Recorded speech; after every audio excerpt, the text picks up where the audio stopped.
आज हम class 12th में चैप्टर 2 का जो इम्पोर्टेंट डेरिवेशंस हैं 2025 यूपी बोर्ड के हिसाब से उनको हम आज सिद्ध करेंगे। तो मैं इसमें केवल डेरिवेशन ले रहा हूँ आज की इस वीडियो में। सबसे पहले मैं शुरू करता हूँ बिंदु आवेश के कारण वैद्युत विभव का सूत्र। यहाँ लिखा हुआ है बिंदु आवेश के कारण वैद्युत विभव का सूत्र। आगे मैंने फॉर्मूला भी लिख दिया है कि ये फॉर्मूला हमको प्रूव करना है V इक्वल टू के क्यू अपॉन आर। तो आइए शुरू करते हैं। इसको हम शॉर्टकट से करेंगे, ज़्यादा हम विस्तार से नहीं करेंगे। एक तरीके से हम रिवीजन कर रहे हैं। तो रिवीजन की दृष्टि से सबसे पहले मैं मानूंगा कोई बिंदु आवेश, ये कोई पॉइंट चार्ज है Q, इससे R डिस्टेंस पर एक बिंदु P है जिस पर हमको विभव ज्ञात करना है। तो P बिंदु पर विभव ज्ञात करना है।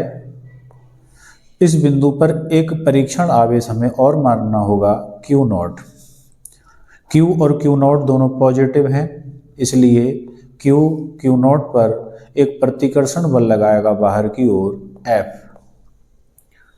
और इस चार्ज को अंदर की ओर लाने में dr डिस्टेंस अंदर लाने में कार्य लिखेंगे हम। तो देखिए कार्य कितना होगा। कार्य का सूत्र होता है कार्य W बराबर F इंटू डी आर। चूंकि यहाँ F और dr दोनों अपोजिट डायरेक्शन में है, F की डायरेक्शन इधर और dr की डायरेक्शन इधर, इसलिए यहाँ पर एक साइन आएगा माइनस का और इंटीग्रल लगेगा, क्योंकि dr डेरिवेटिव है, इस इंटीग्रल लगेगा। आगे बढ़ते हैं। कूलॉम के नियम के अनुसार F की वैल्यू लगाएंगे K q naught upon r square into d r. इसमें से जो कांस्टेंट वैल्यू है बाहर आ जाएगी K क्यू नॉट, इंटीग्रल में बचेगा d r upon r square. Now q naught upon जो ये इंटीग्रल है, यहाँ पर ये मैंने K लिखा, K क्यू नॉट और साइन किसका, माइनस का, और जो ये वैल्यू है इंटीग्रल इसकी, ये वैल्यू हो जाएगी इसको सॉल्व करने पर -1 अपॉन आर। इस इंटीग्रल की वैल्यू ये आएगी। तो इक्वल टू अंदर माइनस बाहर माइनस, तो ये प्लस हो गया K q naught upon r. ये वर्क हुआ, कार्य हुआ। हम जानते हैं कि जो विभव होता है वो होता है V equal to W upon q naught, परीक्षण आवेश। यहाँ हम W की वैल्यू पुट कर देंगे K q naught upon r, ये वैल्यू हो गई W की। और नीचे क्या है, क्यू नॉट को हम यही लिख देंगे। क्यू नॉट से क्यू नॉट कट जाएगा तो विभव का फॉर्मूला आ जाएगा K q upon r. That is prove. एक नंबर में पूछ लेते हैं कि विभव डिस्टेंस पर किस प्रकार डिपेंड करता है। तो जैसा कि यहाँ हम देख रहे हैं कि जो V है वह R के व्युत्क्रमानुपाती है, इनवर्सनली प्रोपोर्शनल। तो लिख सकते हैं V इनवर्सनली प्रोपोर्शनल टू R या V व्युत्क्रमानुपाती R। मतलब R बढ़ेगा, R की वैल्यू अगर बढ़ेगी तो विभव घटेगा, तो आवेश से दूर जाने पर विभव घटेगा। That is solve. अब हम प्रूव करते हैं सेकंड फॉर्मूला इस चैप्टर में इंपॉर्टेंट। वो क्या है?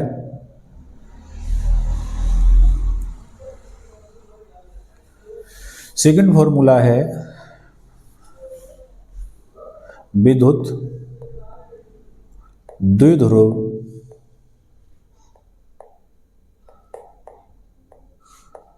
के कारण विभव का व्यंजक। ये भी आता है, खूब आता है, विभव का व्यंजक। और द्विध्रुव के कारण जो विभव निकलता है वो दो स्थितियों में निकलेगा। तो फर्स्ट स्थिति में ये निकालना होगा हमको अक्ष पर, जिसे कहते हैं अक्षीय स्थिति, अक्ष पर निकालना है। तो सबसे पहले हमें एक द्विध्रुव मानना होगा, ये भी बहुत इंपॉर्टेंट है। एक द्विध्रुव मानना होगा। द्विध्रुव में दो आवेश होते हैं, एक पॉजिटिव चार्ज और एक नेगेटिव चार्ज। तो इनमें यह नेगेटिव चार्ज है और ये पॉजिटिव चार्ज है। इन दोनों को मिलाने वाली जो रेखा है ये है अक्ष। तो इस अक्ष पर कहीं बिंदु हम मान लेंगे यहां पर P।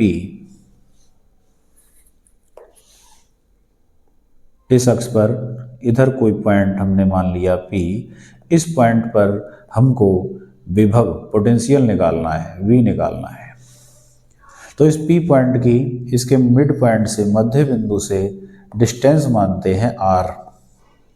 तो मध्य बिंदु से यहां तक की दूरी हमने क्या मान ली? R। द्विध्रुव की जो लेंथ होती है वो होती है 2a। तो a इधर, a इधर। हमको दोबारा याद दिला दें, P पॉइंट पर हमें विभव का फॉर्मूला निकालना है। तो हम क्या करेंगे, यहाँ दो चार्ज हैं, -q और +q। तो यहाँ दो विभव के सूत्र लिखे जाएंगे और दो विभव के सूत्र अलग अलग लिखकर उनको ऐड कर देंगे, जो आंसर आएगा हो जाएगा। तो डिस्टेंस पहले हमें लिखनी होंगी, -q चार्ज जो है हमारे पास,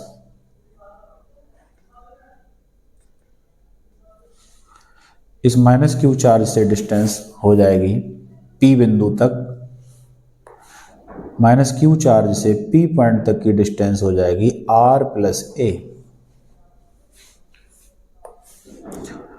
तो R1 की वैल्यू हो जाएगी R + a, और जो दूसरा चार्ज है +q, उससे यहाँ तक की डिस्टेंस ये हो जाएगी R - a। तो दूसरे चार्ज की डिस्टेंस R - a।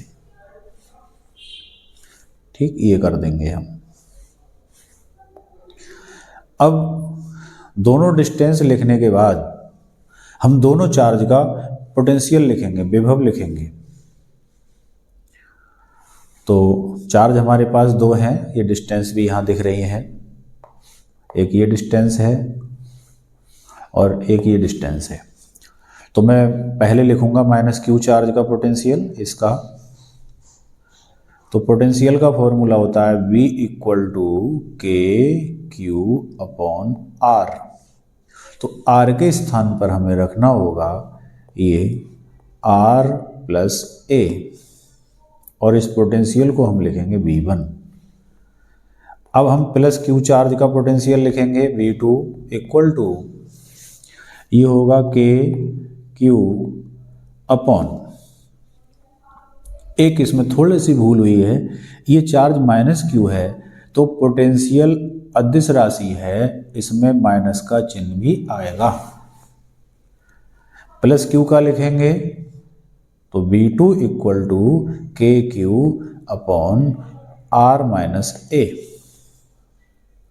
तो जो दोनों आवेश थे -q और +q, इन दोनों का हमने विभव लिख लिया। अब हम लिखेंगे टोटल विभव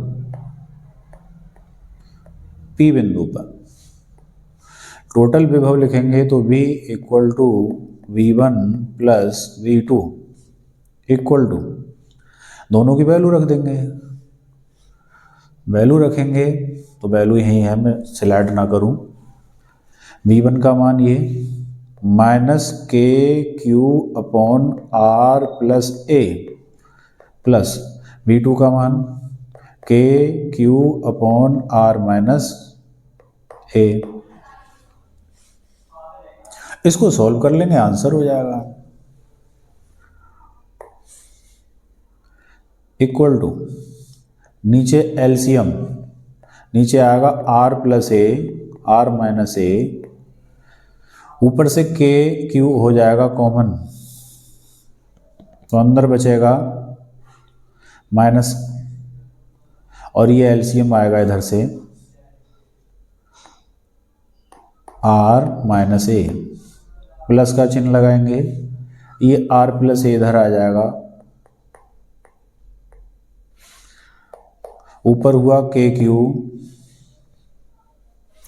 ब्रैकेट, ये माइनस के चिन्ह से चेंज हो जाएगा minus R plus A plus R plus A, upon में ये फैक्टर होते हैं R plus A R minus A, ये हो जाएगा R square minus A square.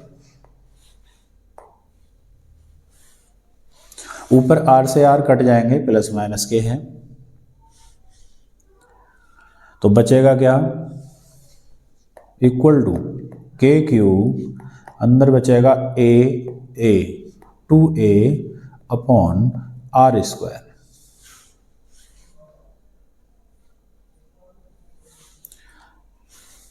यहां आएगा के क्यू, ए स्क्वायर बहुत छोटा होने के कारण निगलेक्ट हो जाएगा, उसे छोड़ देंगे, और q इंटू 2a हम जानते हैं ये द्विध्रुव आघूर्ण होता है, जिसे हम p से लिखते हैं, अपॉन आर स्क्वायर। तो इस प्रकार पोटेंशियल द्विध्रुव के कारण अक्ष पर यह प्रूव्ड होता है। कंप्लीट। अब तीसरा इंपॉर्टेंट फॉर्मूला इसमें क्या है उसे जाने।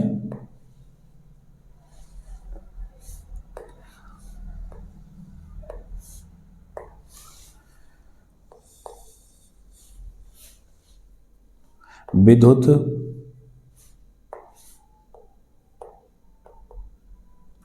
द्विध्रुव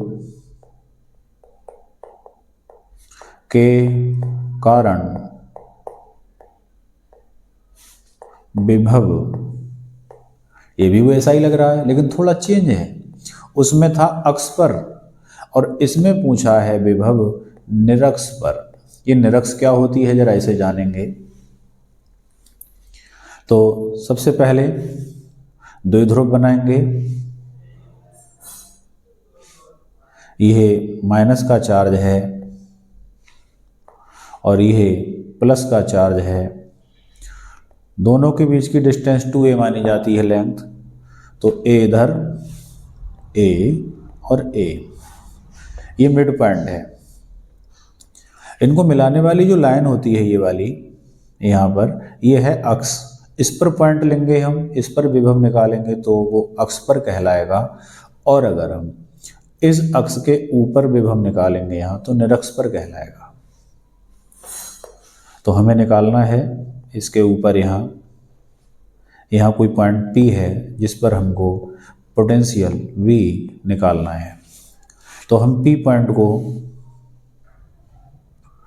माइनस Q चार्ज से मिला देंगे और प्लस Q से मिला देंगे, और P पॉइंट की जो डिस्टेंस है उसे R मान लेंगे। तो ये हो गई A, ये हो गई R, तो पाइथागोरस अगर मैं लगाऊं तो ये हो जाएगी under root R square plus A square. बहुत इंपॉर्टेंट फॉर्मूला है ये, इंपॉर्टेंट ही कर रहे हैं हम इस वीडियो में।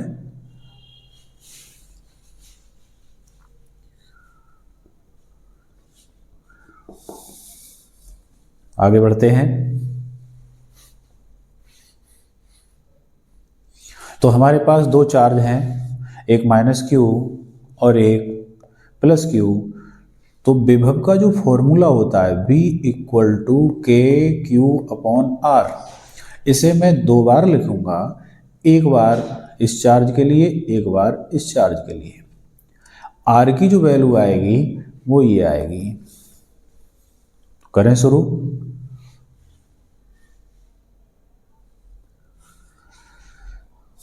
फर्स्ट माइनस क्यू चार्ज के कारण, माइनस क्यू के कारण विभव, तो विभव का सूत्र ये लगाएंगे, V1 इक्वल टू के क्यू अपॉन आर की जगह ये वैल्यू आएगी under root are square plus A square. चूंकि चार्ज माइनस क्यू है तो यहाँ साइन माइनस का आएगा। ऐसे ही प्लस क्यू का चार्ज लिखेंगे, प्लस क्यू वाले के कारण लिखेंगे प्लस क्यू के कारण विभव, तो ये लिखा जाएगा V2 इक्वल टू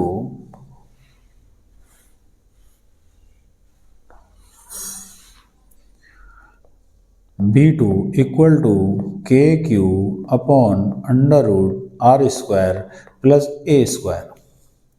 तो हमारे पास दो पोटेंशियल हो गए, दो विभव हो गए। विभव अदिश राशि है तो इन्हें हम सीधे जोड़ देंगे। तो हम लिखेंगे कुल विभव, कुल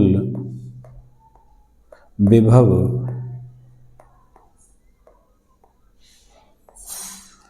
तो वो हो जाएगा V equal to V1 plus V2।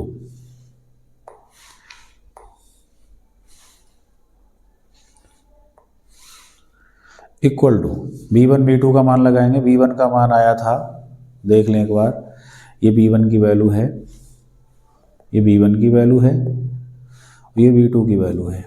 दोनों वैल्यू हम लगा रहे हैं।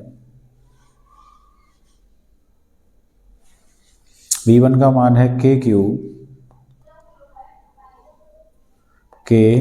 Q upon under root are square plus A square.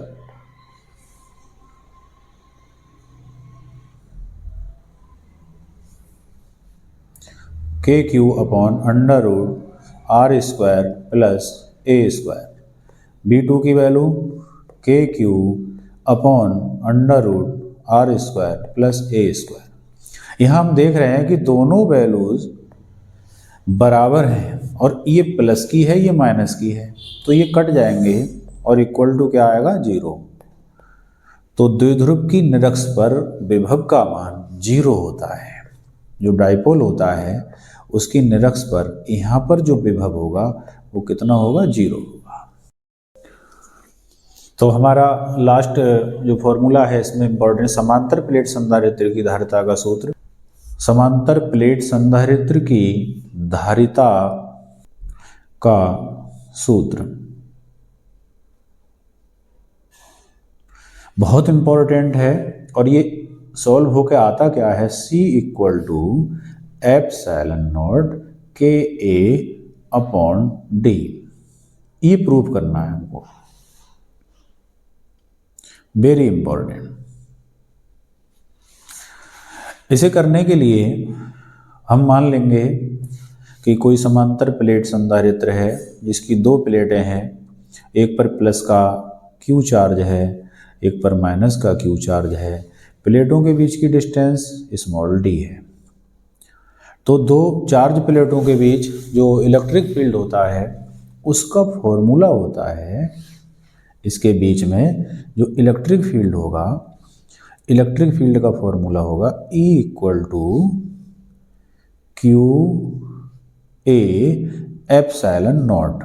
अगर इसके अंदर कोई डाइइलेक्ट्रिक भरा है, जैसे कांच, मोम, प्लास्टिक, कंडेंसर को तोड़े तो उसके अंदर मोम निकलता है, कागज निकलेगा, तो अगर वो भरा है तो उसका डाइइलेक्ट्रिक कांस्टेंट K लिखेंगे।